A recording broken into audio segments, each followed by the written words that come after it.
오늘은 좀 휴식의 시간을 보냈습니다. 오늘 하루도 잘 보내셨어요?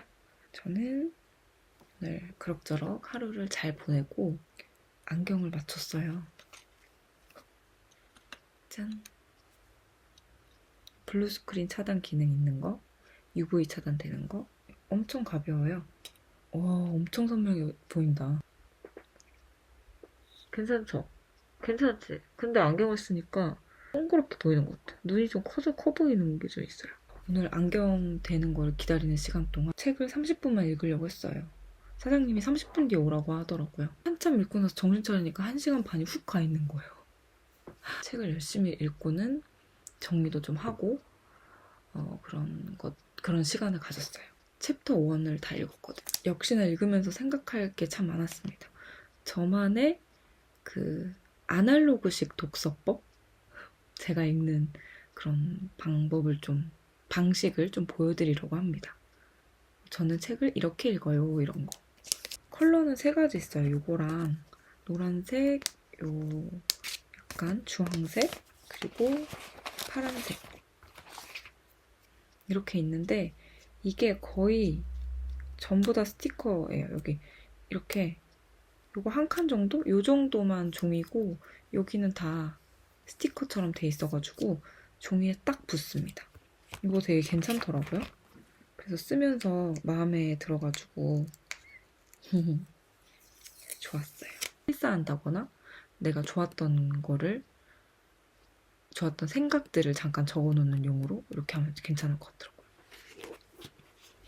책을 읽으면서 제가 산 책은 직접 연필이나 형광펜으로 좋은 부분을 직접 줄을 그어가면서 읽기도 하는데 도서관에서 빌린 책들은 그렇게 할 수가 없잖아요. 그럴 때 주로 사용하는 게 인덱스입니다. 이거 다이소에서 옛날에 산 건데 이거를 많이 붙이기도 하고요. 근데 이게 지하철에서 이거를 쓸 때 이거를 쭉 뜯는 이 행위가 약간 옆자리에 누가 앉아 계시면 좀 불편하더라고요. 그래서 이거를 평소에 좀 많이 들고 다니다가 지금 되게 많이 쓰긴 했는데 최근에는 뭘로 바꿨냐면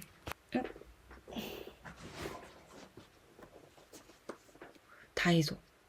제가 많이 보여드렸죠. 다이소 인덱스랑 오늘 무인양품에서 샀던 거 요거 요 파란색 스티키 노트에다가 제가 거의 매 영상에서 뭐 쓰는 거 얘기하면 나오는데 다이소 아니다. 무지 인덱스 탭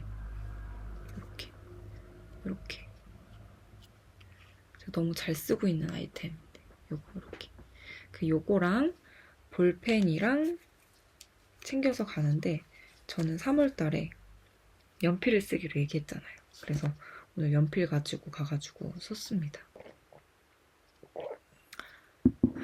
그래서 쭉 펼쳐주고 책을 읽었습니다.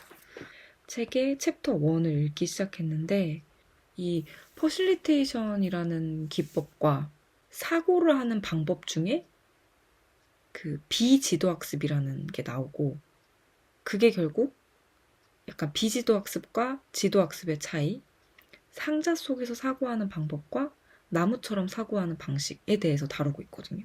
그래서 이 카밀라가 어렸을 때부터 굉장히 자기 자신을 억눌렀단 말이죠. 이럴 경우에는 이렇게 해야 돼 하고 답을 정해놓고 살았단 말이에요. 내가 사람이 밀집되어 있는 공간에 들어가면 나는 너무 힘드니까 난 저기 왼쪽 자리에 무조건 서야 돼. 이런 식으로 자기만의 체계를 잡아온 삶을 산 거죠. 그래서 예를 들어서 내가 불안할 땐 껌을 씹어. 그래서 막 껌을 찾아서 씹고 이런 자기만의 어떤 정해진 확고한 루틴이 있었단 말이죠. 그게 카멜라 스스로를 보호해준다고 생각을 했는데 어느 순간부터 이 안에서 벗어나지 못하는 자신을 발견한 거예요. 근데 언제나 불확실성이 존재하잖아요. 예를 들어서 사람이 너무 많아서 난 저 왼쪽 자리에 앉아야 돼 라고 입력이 돼 있고 그게 내가 알고 있는 오로지 하나의 정답인데 그날 지하철을 탔는데 왼쪽에 자리가 없어. 그러면 이 작가 카밀라가 표현하기를 멜팅 다운 되는 거예요. 뭐라고 얘기하더라? 무너진다 그랬어, 자기가. 그러니까 내가 정해놓은 어떤 답을 못 만날 시에 자기가 무너진대. 그러면 이제 난리가 나는 거예요. 결국 그 생각들에 사로잡히게 돼서 강박장애가 더 강화되는 역효과가 불러일으켜지는 거죠. 그리고 여기도 그래요. 경우에 따라 각 조건이 서로에게 도움이 되지 않을 때도 있다. 그러니까 나는 무조건 이 자리에 앉아야 되고 러시아워가 시작되기 전에 타야 되고 이게 사실은 되게 명확하기 때문에 이렇게 정해진 대로만 흘러가면 안전해요. 안전이 보장은 돼. 하지만 언제나 이게 이렇게 흘러갈 거라는 보장이 없잖아요. 그러니까 카밀라가 선택한 것이 그 상자에서 벗어난 사고를 하는 거. 그거를 깨닫게 된 겁니다. 그러면서 두 가지 이야기를 해요. 머신 러닝이라는 개념에 대해서 설명을 해요. 저도 이제 이거는 잘 몰랐는데 이걸 읽으면서 그냥 대략적으로 이해를 한 거죠. 이게 결국은 인공지능에서 추천해주는 알고리즘 같은 거, 알고리즘을 만들어내는 그런 프로그래밍. 그러니까 인공지능의 분야 중에 하나가 머신러닝인데 이 머신러닝 안에서도 두 가지 기술이 있는데 하나가 지도학습, 하나가 비지도학습. 그러니까 지도학습을 통한 알고리즘 생성, 비지도학습을 통한 알고리즘 생성. 이런 식으로 머신러닝을 해가지고 알고리즘을 생성해낸다거나 어떤 결과까지 도출해내는 그런 거죠. 제가 지도학습에 대해서 제가 적어놓은 거를 여기다 해볼게요. 지도학습은 항상 정답이 있는 알고리즘이 이미 만들어내는 거예요. 이미 답을 알고 이미 답을 정해놓고 그 알고리즘을 만들면 되는 건 거죠. 그건 지도학습. 반대로 비지도학습은 답이 아무것도 없는 상태에서 그냥 시작을 해요. 굉장히 범위가 광대해지죠. 탐색하고 수집해야 될 그 범위가 너무 광대해져서 어디서부터 어떻게 해야 될지 모르지만 일단 수집된 데이터를 바탕으로 답을 계속 찾아가는 거기 때문에 항상 그 근거와 기준이 내가 모은 데이터가 됩니다. 내가 어떤 결론을 정해놓고 가는 게 아니라 내가 모으는 데이터 자체가 결론을 만드는 거죠. 이렇게 생각하니까 약간 비지도학습이라는 개념과 퍼실리테이션이라는 개념이 좀 비슷해요. 답을 정하지 않고 찾아가는 거잖아요. 그래서 이렇게 해서 연결이 되는 것이 바로 비지도학습과 나무적인 사고를 하는 것. 결국 또 퍼실리테이션. 이렇게 저는 연결이 되더라고요. 들어보시기에 어떤가요? 좀 이해가 되나요? 일단 제가 지금 이해한 거는 좀 그렇거든요. 그래서 여기 보면은 상자 속 사고를 하는 사람에 대해서 나오는데 제가 적어놨습니다. 상자 속의 사고는 이게 틀에 갇혀있는 사고입니다. 상자가 네모 반듯하잖아요. 근데 여기에서 생각을 정리를 하면 아주 명명백백하게 딱딱딱딱 정리가 되겠죠. 근데 문제는 이 상자가 가득 찬다는 거예요. 그래서 이 상자 안에만 머물다 보면 계속 좁아지겠죠. 결국은 그 상자 속에 갇히는 느낌이 들 거라는 거죠. 그런데 반대로 나무는 어때요? 일단 나무라는 이미지 자체를 떠올려주면 무한 확장이잖아요. 가지가 쫙 뻗어나가잖아요. 저는 약간 여기서도 소름이 돋는 게 저는 늘 생각이 많은 사람이라고 저를 소개하는데 이런 걸 얘기할 때 마치 나무가 가지를 확장하듯이요. 생각의 가지들이 쫙 뻗어나가는 느낌이 들어요. 라고 저는 설명을 하거든요. 그게 저랑 되게 이게 닮아가지고 되게 놀랐어요. 아, 이게 이렇게 정이 내려지는 방식이구나. 확장, 성장, 다양한 가지를 뻗어내는 거. 그게 나무적인 사고방식이라고 하더라고요. 일단 상자 속에 있는 사람은 좋아하는 것을 알아내고 그 좋아하는 걸 하고 이걸 계속 반복합니다. 내 통제 안에만 있는 거죠. 여기서 더 이상 벗어나지가 않아요. 벗어날 필요도 못 느끼게 되는 거죠. 내가 좋아하는 것을 하고 있지만 사실 틀에 박혀있는 생활을 할 수도 있는 것이다. 내가 인지하지 못하면 이게 내가 정말 좋아서 하는 건지 아닌 건지도 모를 수도 있다. 이런 생각이 드는 거예요. 그래서 카밀라도 특히 자신이 가진 그런 정신적인 문제 때문에 자신이 가진 그 아픔 때문에 계속 자신을 통제하잖아요. 근데 그게 맞다고 생각을 한 거죠.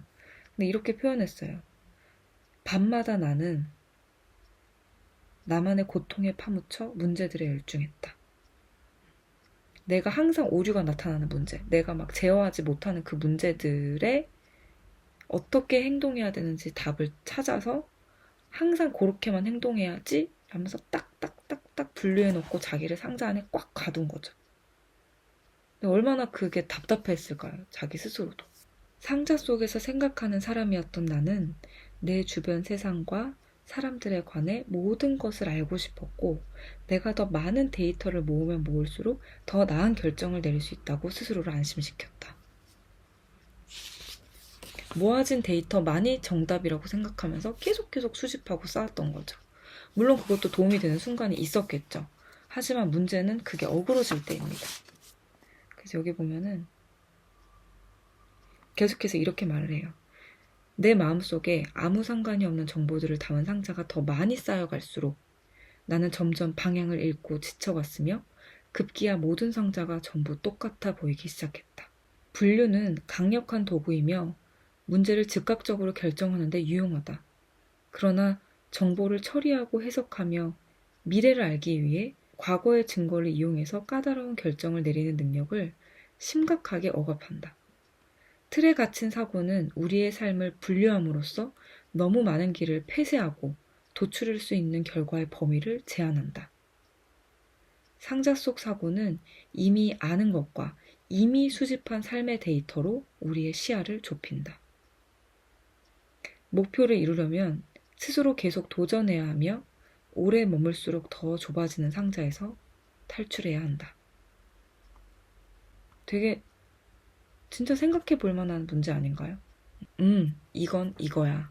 저건 저거야.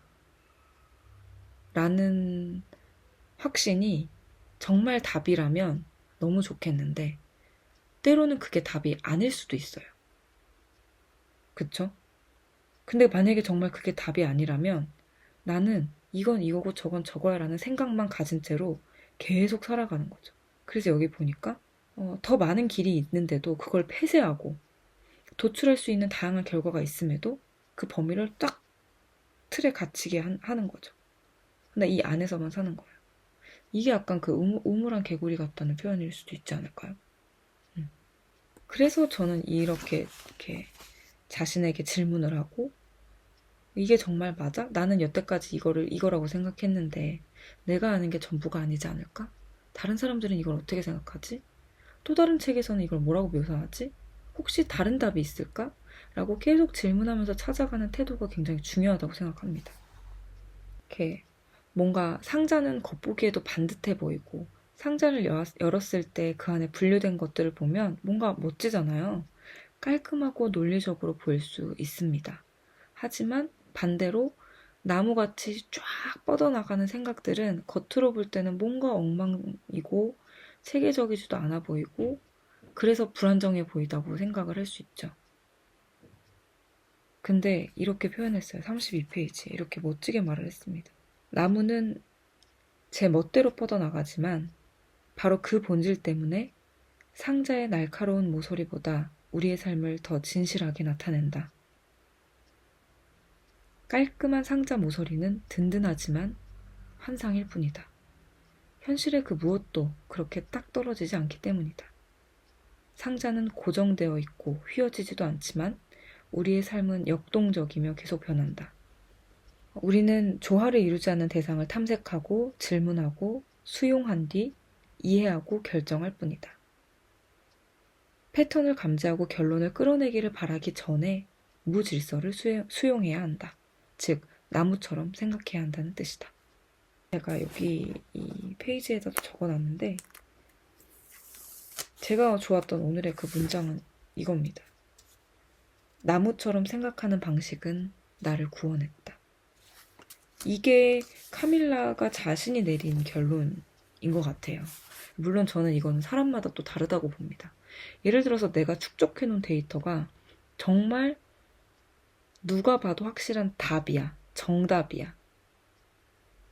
그 누가 봐도 정답이라고 하는 것들이 확실하게 정리가 되어 있다면 저는 그 상자 안에 들어가죠. 그래서 사실 정답은 없는 것 같아요. 상자적 사고가 맞고 나무적 사고가 틀린 거다. 아니, 상자적 사고가 틀렸고 나무가 맞아. 이렇게 이분법적으로 얘기는 할 수 없지만 그런 개념들이 있다라는 걸 알아두고 나한테 맞는 방식을 적용하면 된다고 생각이 들었습니다. 근데 저는 나무가 맞아요.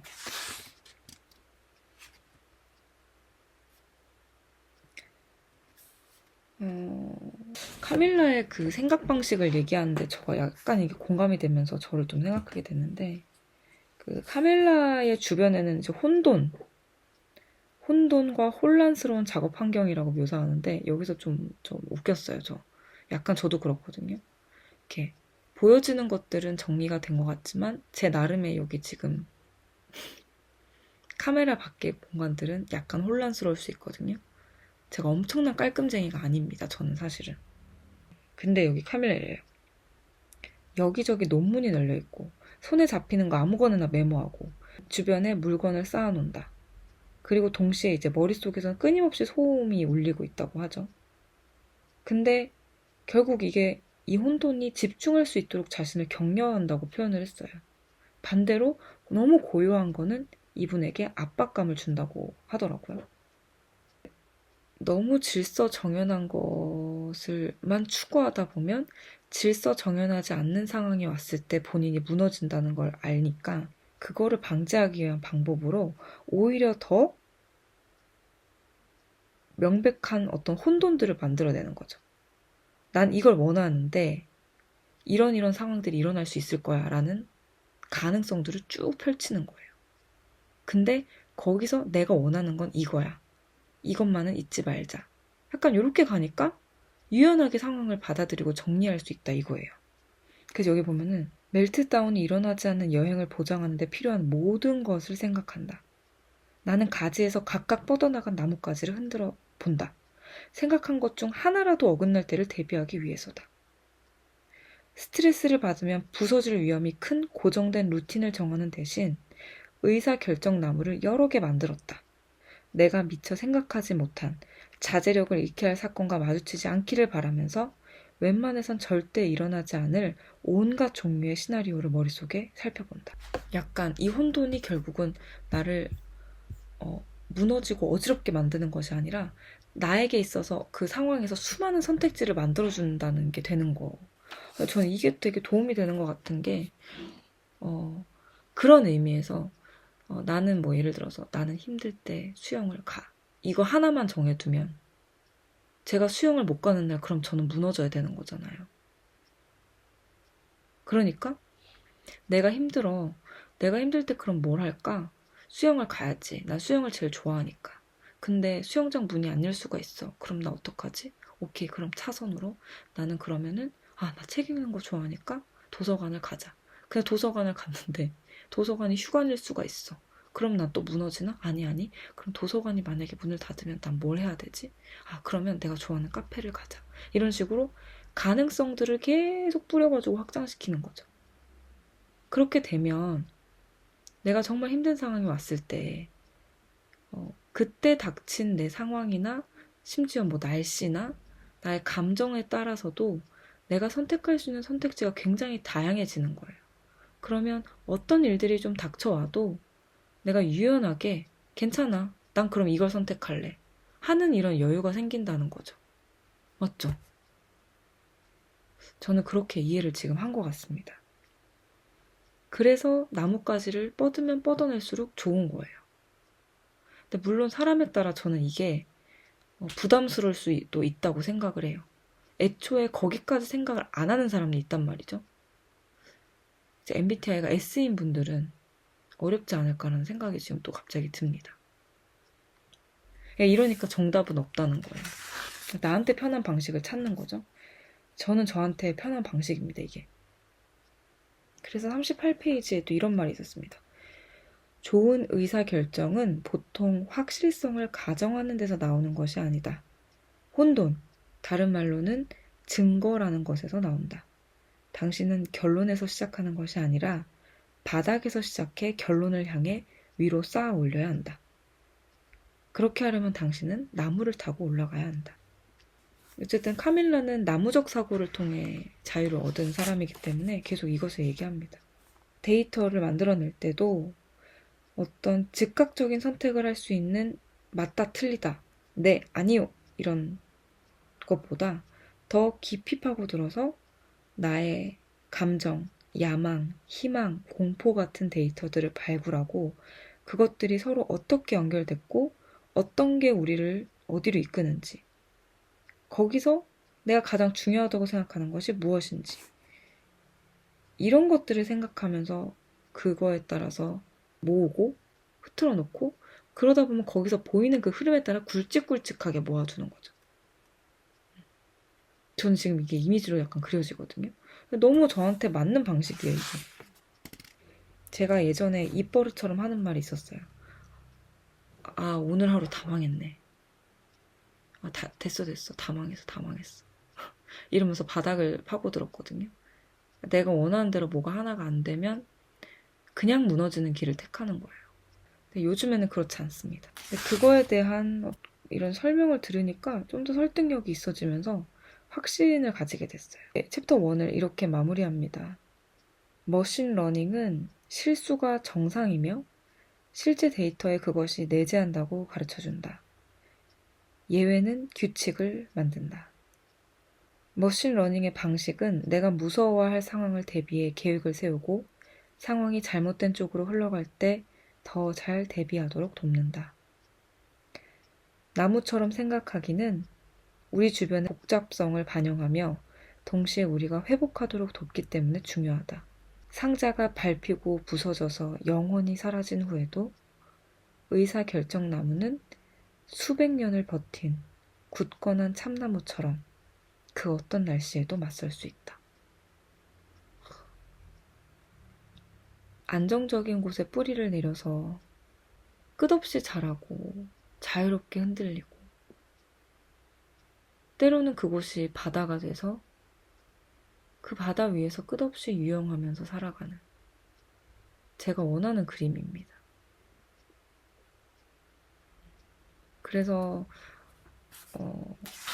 이거를 저는 약간 제가 저만의 분류법, 나를 정의하려고 노력할 때 살짝의 강박이 뭐였냐면 이걸 뭔가 예쁘게 분류하고 싶은 마음이 있었어요. 예쁘게 분류해서 잘 정리해서 탁탁탁탁 해야지.